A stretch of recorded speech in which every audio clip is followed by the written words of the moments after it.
digo, reconociendo a las autoridades del pueblo más allá de las autoridades políticas. Entonces es difícil, creo que mantener ese nivel o ese estatus, pero es una forma en que se está organizando la vida en comunidad y que se sigue manifestando de alguna manera. Pues muchas gracias por esta aportación, y hay cosas que tendríamos, como decía la compañera, reflexionar sobre, por ejemplo, el trabajo comunitario, lo que las comunidades se llaman algunas tequio, guelaguetza, que tiene que ver con todo este trabajo que no se paga, pero que la gente lo hace por bien de la comunidad, o incluso otros ejercicios como de reciprocidad, cuando uno comparte no solo las fiestas y los goces, sino también las actividades, las obligaciones con la comunidad. Y bueno, también como toda esta situación de formas de resistencia de los pueblos ante lo que ahora hemos vivido ya muchísimos siglos de explotación, y sobre todo también esta concepción de la cosmovisión indígena y la relación con la naturaleza, ¿no? Siempre se ha hablado y tendríamos que aprender a respetar a la naturaleza, aprender de ella, convivir con ella y no explotarla y hacer uso irracional de todos estos recursos. Y bueno, me viene a la mente una historia que contaba el maestro Lenkersdorf, que trabajó mucho con tojolabales y que a él le gustaba como mucho contar, ¿no?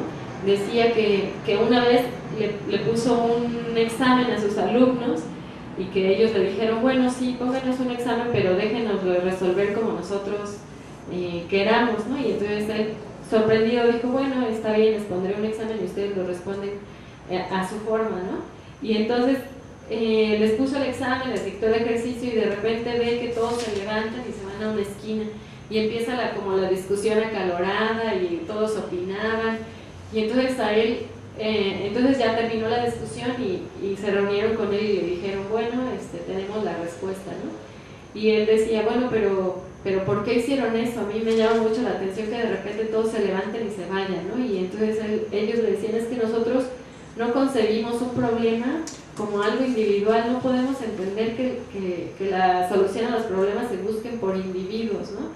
Pensamos que 50 ojos ven mejor que 2 y 50 cabezas piensan mejor que una, ¿no? Entonces ellos decían, pues esa es nuestra forma de concebir cómo solucionamos los problemas, todo en forma comunitaria, porque somos una comunidad, porque tenemos identidad, porque nos gusta colaborar, nos gusta ayudarnos, y no pensamos que estos problemas o las cosas que enfrentamos en la vida se tengan que resolver de forma individual. Y bueno, esto tiene que ver con lo que nos comentaba la compañera sobre el trabajo comunitario, este goce de las fiestas también comunitario. Y bueno, creo que también tendríamos que hablar un poco sobre lo que ustedes han mencionado a través de sus intervenciones, que es la situación del gobierno. ¿Qué hace el gobierno para reconocer, qué hace o qué no hace el gobierno para reconocer el derecho de los pueblos indígenas? ¿Cuál es, por ejemplo, la participación de las comunidades indígenas en las políticas públicas, ahora que está mucho esto de la ley de los pueblos aquí en el DF? Entonces, pues sí nos gustaría conocer su opinión acerca de esto, qué hace y qué no hace el gobierno, cuál es la actuación de los pueblos indígenas en torno a políticas públicas, por ejemplo.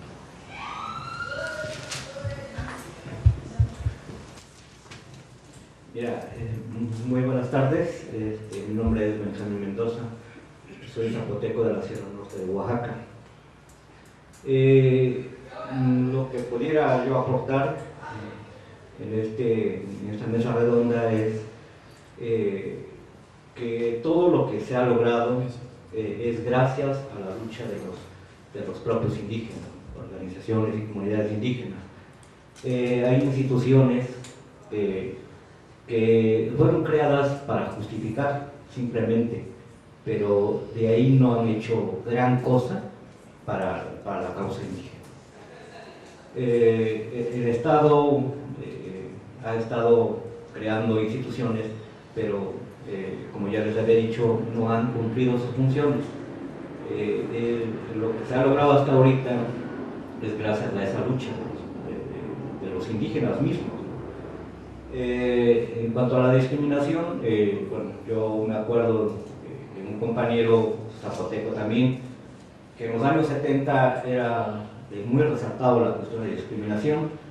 Él comentaba que empezaron con toda la fuerza de identidad, empezaron a organizarse para fundar una banda filarmónica, pero no podían salir a las calles, a los lugares públicos, por el miedo a la discriminación.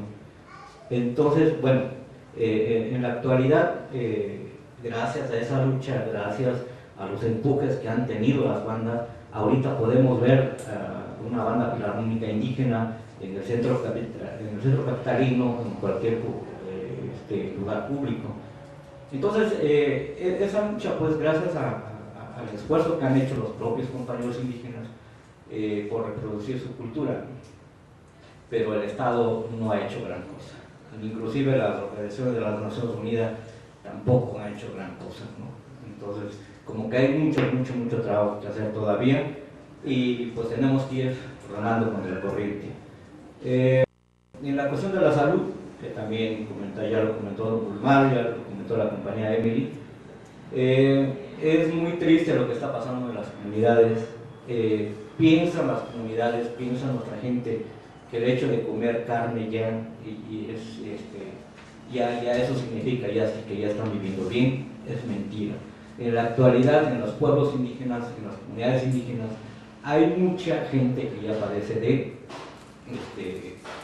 diabetes, gente que se está muriendo con eso y no se dan cuenta. No hay también un programa que haga conciencia a nuestra gente que no debe de consumir tantos productos lácteos que ya están entrando a las comunidades.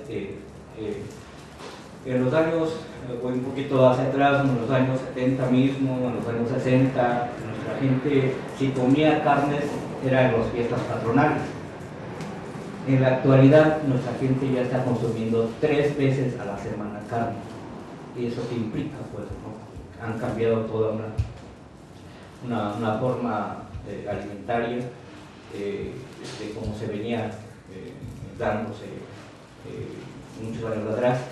Entonces esto, pues también, pues no, lejos de avanzar, pues también hay un proceso y la cuestión de salud. Bueno, eso es lo que yo podría comentar con la cuestión de salud. Aquí en la Asamblea de Migrantes Indígenas, bueno, pues también, si no nos organizamos, decía la compañera Laura, si no nos organizamos, es muy difícil que avancemos también, ¿no? Aquí en esta organización participan varias etnias y bueno, creo que se ha notado, pues, ¿no? Se ha visto, se ha reflejado que hay un esfuerzo, que hay un trabajo gracias a ese tipo de organización, y es la única manera, pues, ¿no?, de avanzar, inclusive de decir que aquí estamos los indígenas y lo que somos capaces los indígenas, ¿no? Se me viene a la mente que gracias a la Asamblea de Migrantes, con los compañeros abogados, se tuvo que reparar el daño por una cuestión de publicidad, que fue la compañera Rexona, cuando la publicidad, para que no huelas a indios verdes, algo así, pues de desodorante, ¿no? Rexona. Entonces esto para la Asamblea fue un acto muy discriminatorio, entonces se tuvo que recurrir a la instancia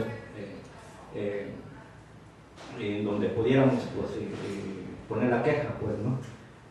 Afortunadamente se logró la reparación del daño, en donde ellos colocaron su publicidad, se colocaron las disculpas públicas. Entonces creo que son luchas que tenemos que dar, pues, como indígenas, y bueno, una de tantas que ha hecho la organización, lo ha comentado don Gulmar, tenemos nuestra banda filarmónica indígena, que también es un gran esfuerzo que estamos haciendo, y bueno, por ahí sí se presenta la oportunidad, esperemos que así sea, el viaje de nuestros niños a una de las universidades de Estados Unidos para el mes de diciembre. Gracias. Bien, pues yo creo que es muy importante lo que nos comparte el compañero Benjamín, que solamente ha aprendido de cómo se saluda en Tabán, ¿no? ¿Lo digo o no lo digo? Yoshi bueno Arashi, así se saluda. Yo creo que yo lo expreso más correctamente que los que viven allá, ¿no? Bueno, pues para que sepan un poco nuestros radioescuchas que estamos en un espacio, lo concebimos así como en nuestros pueblos, donde hay casas comunitarias y llega la gente, llegan las autoridades, y así ya sea mediodía, en la tarde, pues la gente empieza a platicar, a dialogar, y así es como debemos sentirnos en este espacio. Estamos dialogando, qué bueno que hay mujeres, hay señores, y yo veo que ahí está el equipo de la cebra, ¿no? Podría ser allá el equipo de joven y viejo abuelo, o sea, buen sentido de la palabra. De este lado no tengo alguna idea de cómo poder definirlos, ¿no? Y aquel lado está el grupo de los técnicos. Y bueno, pues aquí estamos conviviendo, estamos compartiendo esta rica tarde, platicando. Creo que hay pocas oportunidades, siempre estamos corriendo en la ciudad, nuestro trabajo, nuestras casas, la distancia que se recorre en las ciudades, que son bastante vastas. Generalmente, si no me equivoco, nosotros vivimos pues en las orillas de la ciudad, que se recorre 1 hora, 2 horas o hasta 3 horas a veces para llegar a nuestras casas respectivas. Entonces, esto es una oportunidad de encontrarnos, de dialogar, de sentar, de mirarnos y bueno, también de decir qué sentimos, qué vivimos en esta ciudad.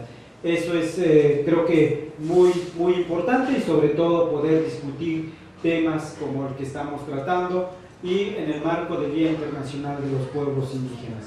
Yo lo que en todo caso quisiera decir que yo creo que hay retos todavía, ya lo han mencionado algunos compañeros y compañeras, de que necesitamos mayor unidad. Decía el compañero Sarabia Mixteco, que tuvo que retirarse, que si estuviéramos organizados todos, o también eso nos ayudaría, nos posibilitaría de hacer avanzar nuestros procesos más rápido. Me parece, es una enseñanza o es un ejemplo muy claro lo que esta cuestión de las bandas en los años 70, que decían que les daba miedo de salir a la calle, de poder ir a tocar lo que ellos sabían. La lectura musical, la expresión musical profesionalmente hablando, y les daba pena, imagínense ustedes. Afortunadamente ahora ya no sucede eso, pero como Benjamín ha dicho, ha sido una lucha de los propios pueblos.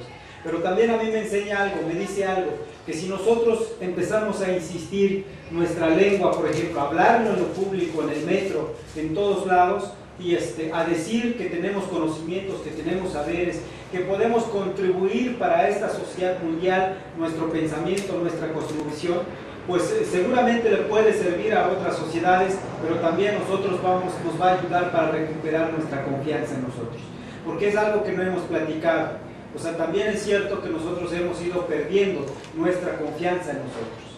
¿Por qué? Por esta discriminación, por esta exclusión, por los padres lo que sufrieron, y le dicen a los hijos: ustedes hijos, es mejor que se olviden de todo esto, porque a ustedes no les va a ir bien si quieren aprender estas cosas. Además, no les va a servir. Entonces, toda esa cuestión, ahora tenemos que, saliendo de este programa, pues podemos decir que ahora va bien al revés. Todo lo que tengamos que reivindicar, que tengamos que comer, que tengamos que hablar, que tengamos que pensar, que tengamos una forma de trabajar, toda esa manera que de todos modos lo tenemos, nada más que no lo expresamos porque lo escondemos por esa discriminación que mencionaba Marta, y en ese sentido, pues más bien hay que ir, hay que estar. Y qué bueno que hay, digamos, también nuevos mecanismos para a lo mejor denunciar, para presentar estas cuando nos discriminan. Pero no solamente eso, sino que también expresar lo nuestro, sentirnos seguros, sentirnos seguras, sentirnos respaldados de que, bueno, a lo mejor me discriminan o me pasa alguna situación, bueno, sé que puedo recurrir a un hermano náhuatl, a una hermana mixteca, a un hermano de pueblos originarios, que somos una comunidad grande. Y eso nos da seguridad, nos da confianza. Entonces creo que hay desde luego mucho que hacer, pero también necesitamos mucho que escribir, que reflexionar nosotros, porque también la gente que nos intenta comprender es difícil, porque también su vida es de otro tipo, aprendió otras cosas, no conoce cómo se vive en los pueblos o cómo se vive bajo esa cosmovisión.